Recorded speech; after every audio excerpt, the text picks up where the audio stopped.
Hey y'all, Wonderhussy here, all the way down in Tucson, Arizona, staying at the house of a friend for a few days. And well, it's been unseasonably chilly the past few days, so I haven't really gotten out of the house too much. But today's sunny and beautiful, and it's the perfect day to go explore what's up in them there hills. Apologies, it's kind of early in the morning and the sun's right there behind them, but I don't even know what the name of those mountains are. But hey, they're right next to where I'm staying, and well, I looked at the atlas last night and it looks like there's some pretty interesting ghost towns up in there. So the plan is we're gonna get in my rig and, well, just drive around and see what we can find. Let's roll.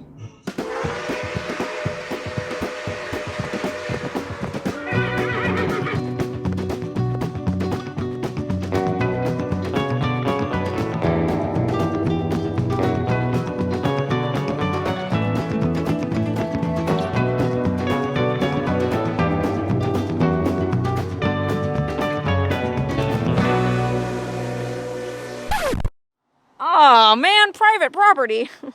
You know, I guess I should have looked all this stuff up last night, but unfortunately, come to find out, the first ghost town that I was trying to go to is on private property, and apparently they don't let people go look around.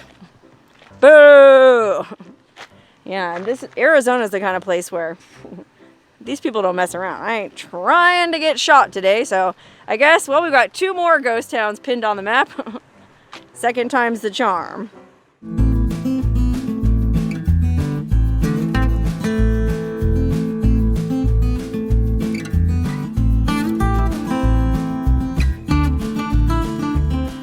Yikes! This second ghost town is a little bit farther south, and we're pretty close to the Mexican border. I think we're only maybe like 10 miles from the border. So apparently, we're gonna have to keep our eyes and ears peeled for smugglers.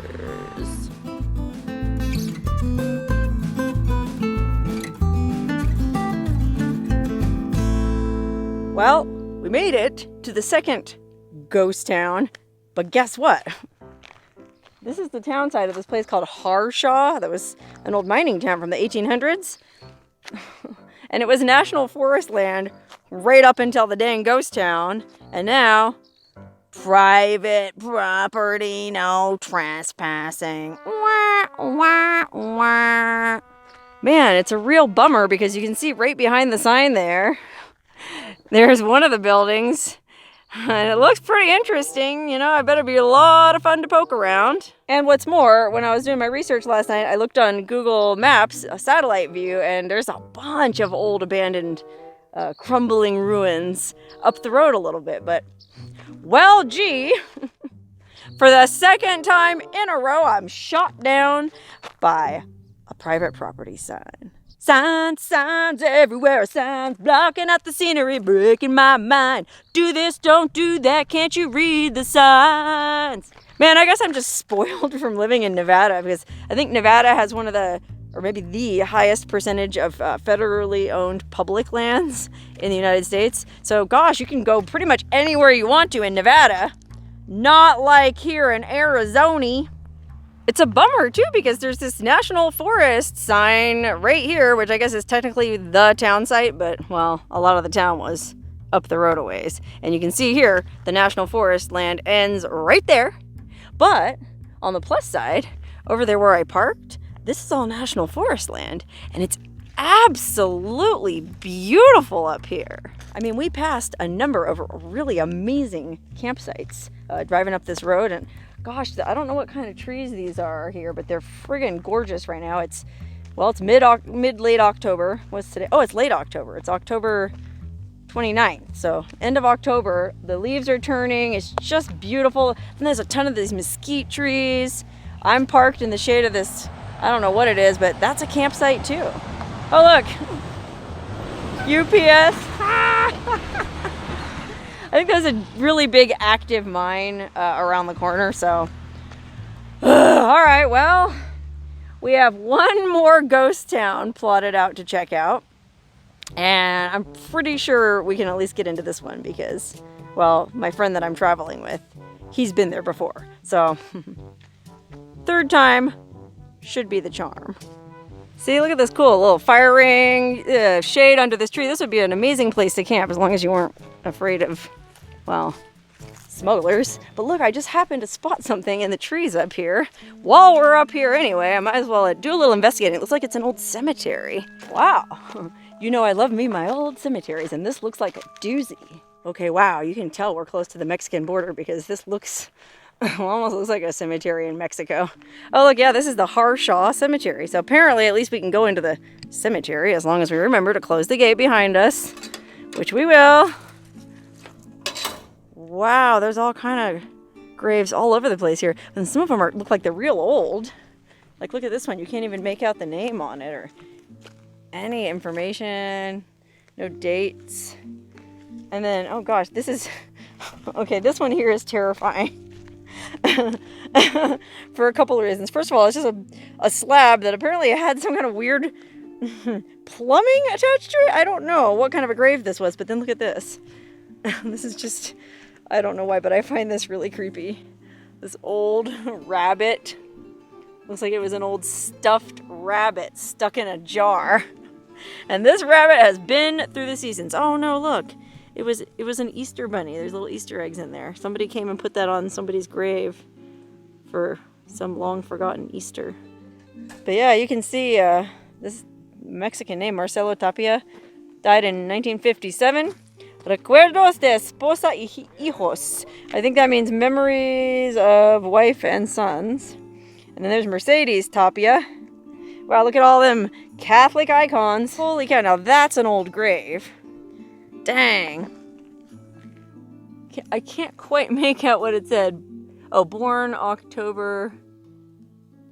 Oh gosh, wow. I mean, I feel like surely there's an easier way to write on metal than that. That's hardly legible. Oh, look at this guy. They left him a beer. A Mick Ultra. Come on, man. Really? Mick Ultra? Sam Robin just passed away in 2012, not too long ago. Wow, that cross there is cool. That looks old. There's another one that almost looks like it's Braille. I can hardly make out what that says. In fact, I can't make out what that says. Oh no, look at this one. Beloved daughter and sister, Aurelia Alicia Cota. Born in 1946, died in 48. Little 2-year-old girl, our little angel. Sorry about my shadow. There's a picture of her. Oh my goodness. That's so sad. Aww. Wow, and then look at these ones up the hill behind her. That looks old. Oh wow, born in 1893, died in 1936. 43 years old. Well, I guess that was a typical lifespan in those days. Times were rough back then. Oh gosh, look, here's another baby. This one died age 0 years, 7 months and 12 days. Died in 1948. I wonder if there was some kind of like flu or pandemic in 1948 because that other little girl died the same year. Look at this guy, Pablo Medina.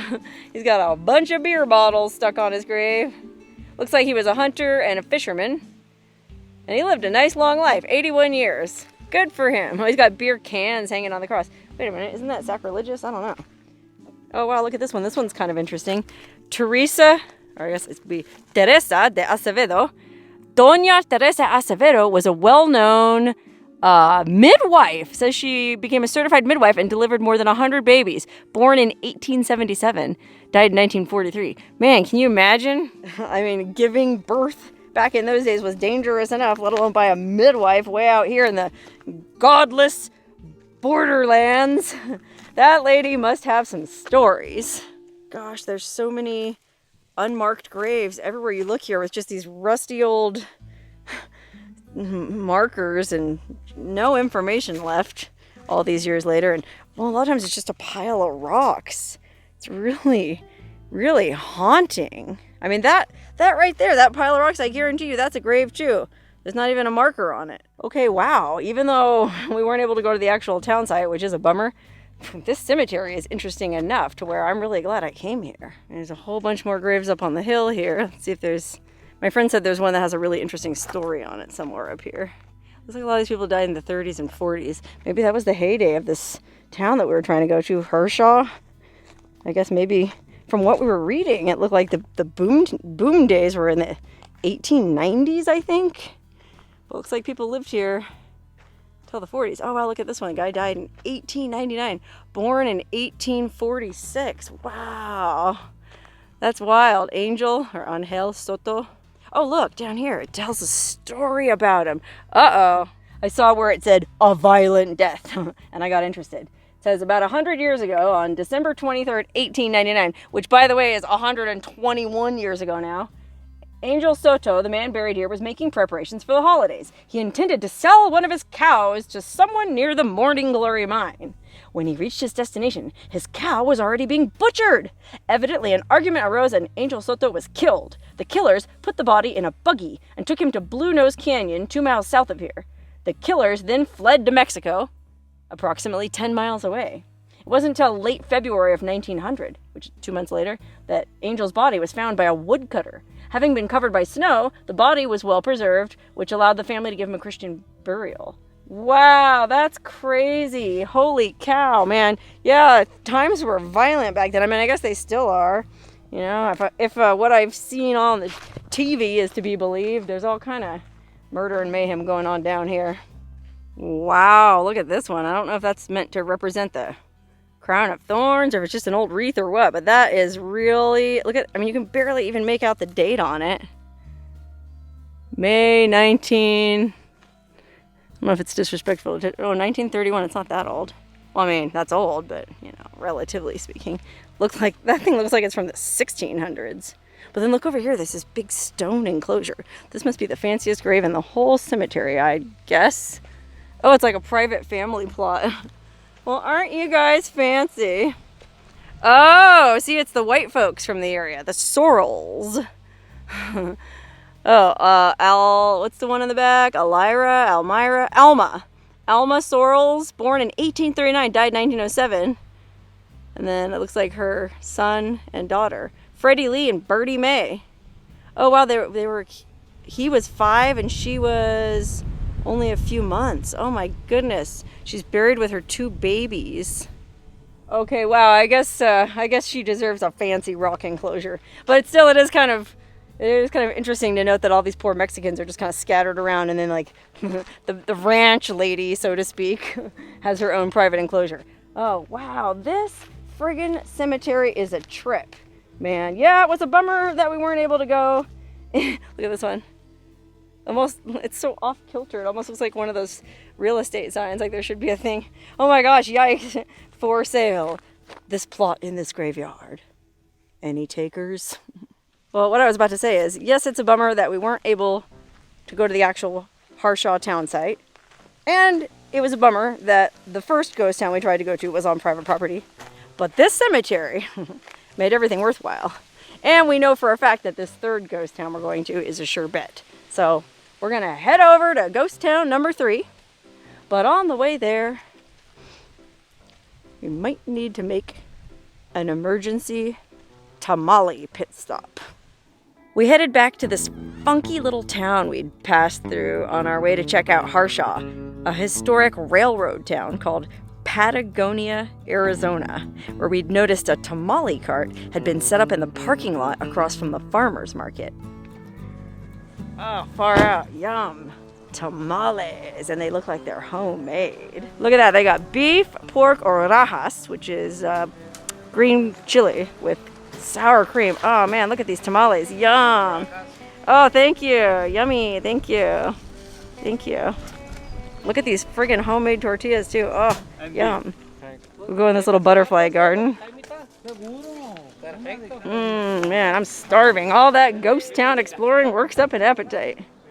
Well, this is cool. It's like a little butterfly garden with all these different signs up telling you about the different kinds of butterflies. Beautiful little walking path. Look, there's a little lending library. How friggin' cute. I love it. Aw. Look at all these books. Too funny. I'm gonna sit right down here on this really cool mosaic bench and eat my tamale. Oh, look at that, wrapped up in a little corn skin. Yummy. Mmm. Mmm. Mmm. Wow. This is delicious. In fact, it's so good my friend just went back to get a second one. But I'm going to save my appetite because, well, where we're going next, there's probably going to be awesome food too. So stay tuned.